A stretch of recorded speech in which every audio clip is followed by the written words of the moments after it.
teman-teman, selamat datang di podcast kita. Nah, pada video kali ini kita akan membahas tentang bagaimana suatu komunitas bisa menjadi ruang healing.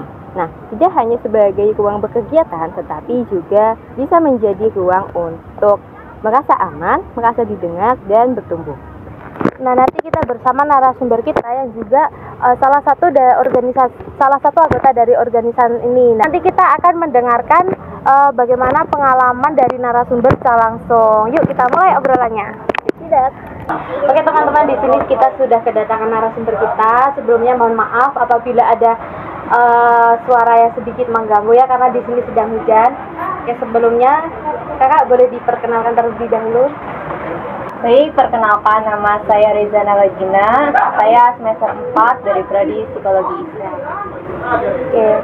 Oke, kita lanjut langsung ke pertanyaan pertama ya kak, Biar mempersingkat waktu. Ya, jadi awal-awalnya berarti aku manggilnya siapa? Kak Eza? Mbak Eza? Kak Eza aja, Kak Eza.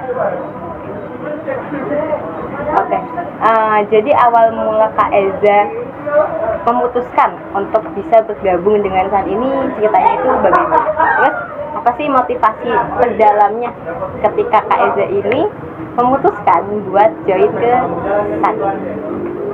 Jadi sebelumnya saya itu kan nggak tahu nih ada organisasi namanya SAN ya. Nah, tapi waktu itu tuh teman saya ngajakin saya, "Iya, ayo ikut SAN." Lalu aku tanya tuh, emang SAN itu apa? SAN loh itu ngajarin anak-anak, kamu pasti suka, kamu kan udah biasa dulu ngajarin anak-anak gitu. Nah, terus aku lihat ya, aku kegiatannya kayak padat banget ya ini, emang aku sanggup gitu. Terus temen aku tuh nyemangatin aku, ayo bisa Zah, nggak apa-apa, daripada jadi mahasiswa kupu-kupu, kuliah pulang, jadinya kan kurang pengalaman kan gitu. Apalagi kamu tuh anak rantau Zah, daripada cuma kayak gitu mendingan cari relasi lah gitu. Nah, terus habis itu saya nggak langsung ngiyain, kan saya mikirnya takutan nggak bisa itu kan ya kuliahnya, takutan nanti keteteran, nanti saya malah ngelupain tugas kuliah, fokus organisasi. Saya kan mikirnya dulu gitu. Tapi habis itu saya pikir-pikir lagi, terus kayaknya bisa sih ngebagi waktunya gitu.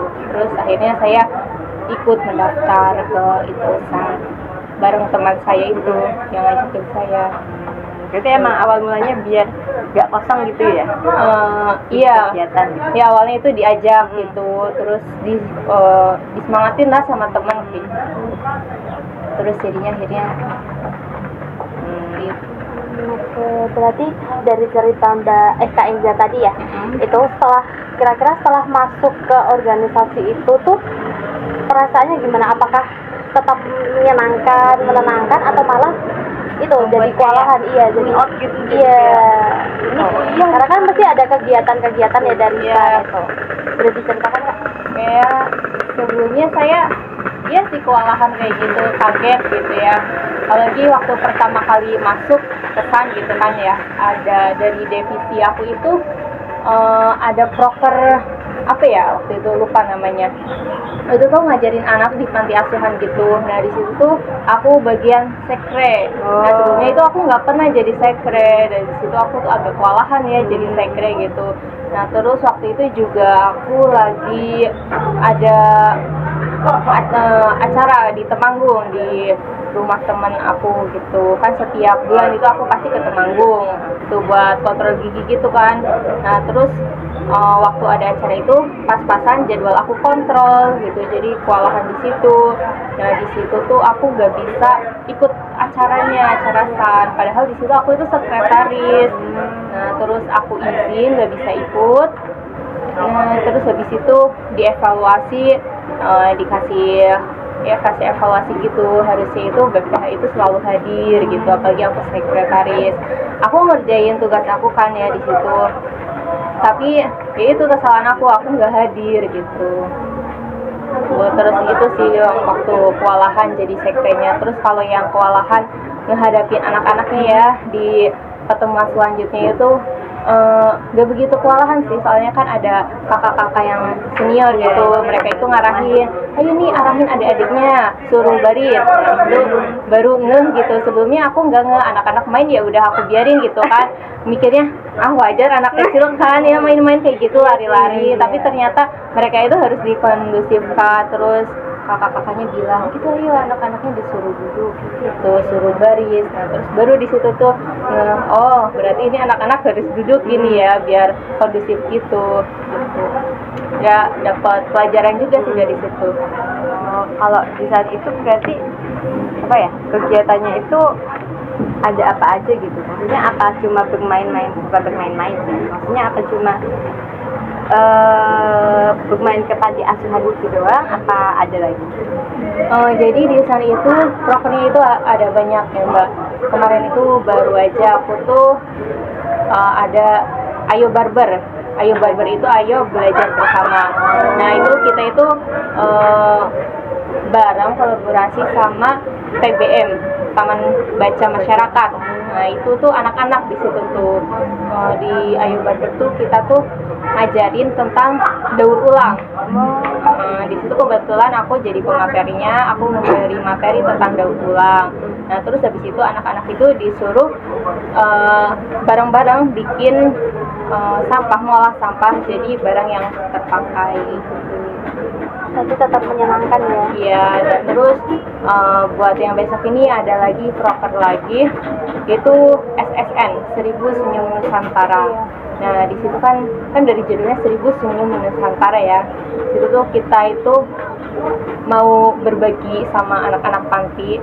Kita open donasi gitu, membuka donasi baju yang nggak kepake, pakaian yang nggak kepake, sama donasi uang juga gitu. Nah terus besok acaranya di sana sama belajar juga, tapi sambil donasi. Kita ngasih makanan bareng, sama itu tadi pakaian yang dari sumbangan dari donasi orang-orang gitu. Kalau gitu tuh berarti anak-anaknya itu apakah dapat dari panti asuhan atau kayak mendaftar untuk belajar bahasa gitu? Kan itu kita kan kolaborasi sama panti asuhan ya. Nanti panti asuhannya itu yang udah anak-anak itu. Iya. Oh, berarti ada kerjasama sama panti asuhan. Iya itu. Itu terkhusus panti asuhan satu aja atau banyak panti asuhan?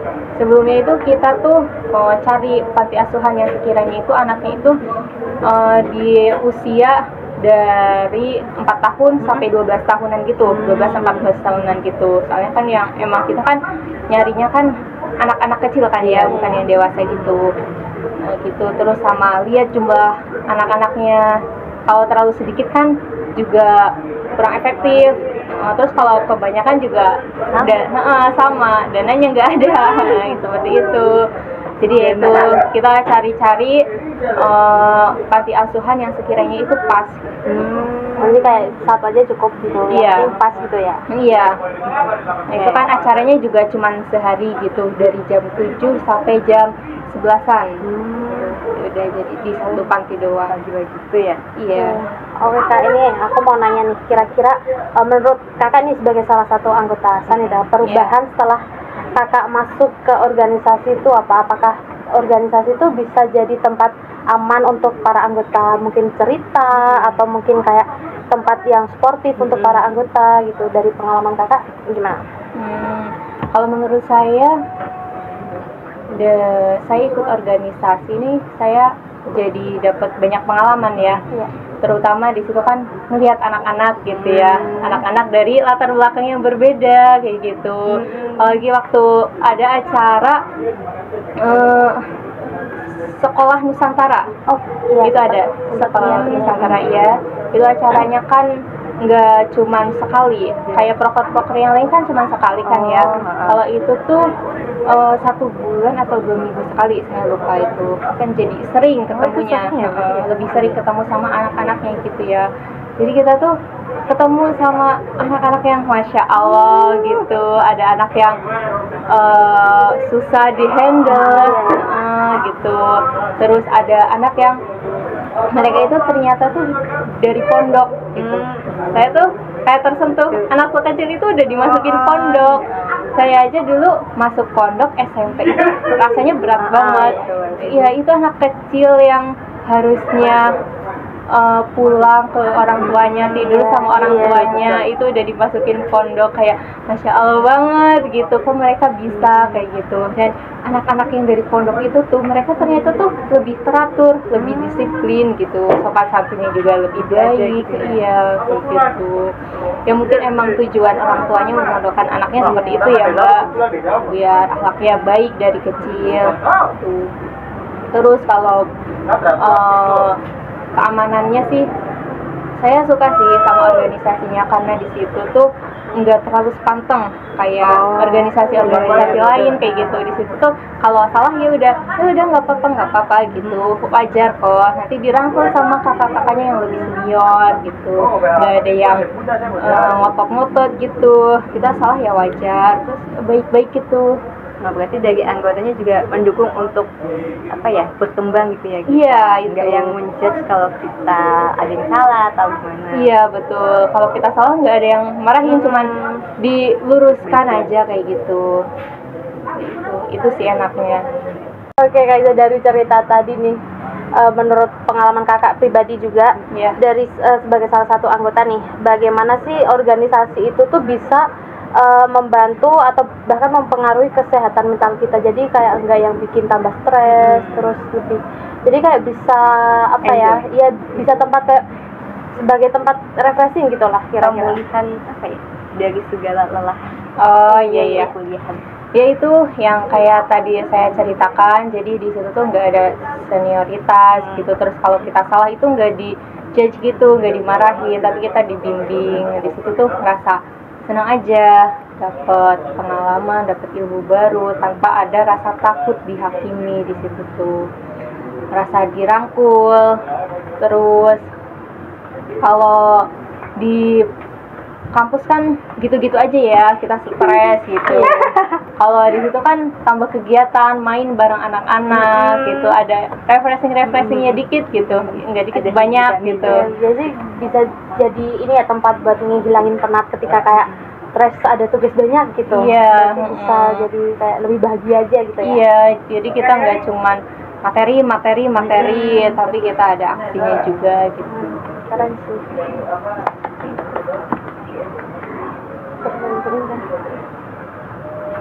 Oke nih Kak, sesuai dengan tema podcast yang kita buat nih, yaitu healing community, itu momen penting yang paling menyentuh untuk Kak Iza ketika ketika menjadi anggota SAN itu apa? Momen paling menyentuh Iya. itu saat acaranya itu, ketika melihat anak-anak kayak gitu.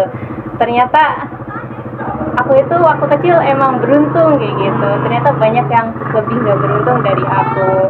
Lihat mereka gimana sikap mereka saat lagi ada acara itu kan ya, kan kelihatan loh sikap mereka, menunjukkan latar belakang keluarganya kayak gitu. Ada yang waktu datang itu pakaiannya bagus, ada yang pakaiannya seadanya, ada yang malah sampai waktu datang itu belum mandi.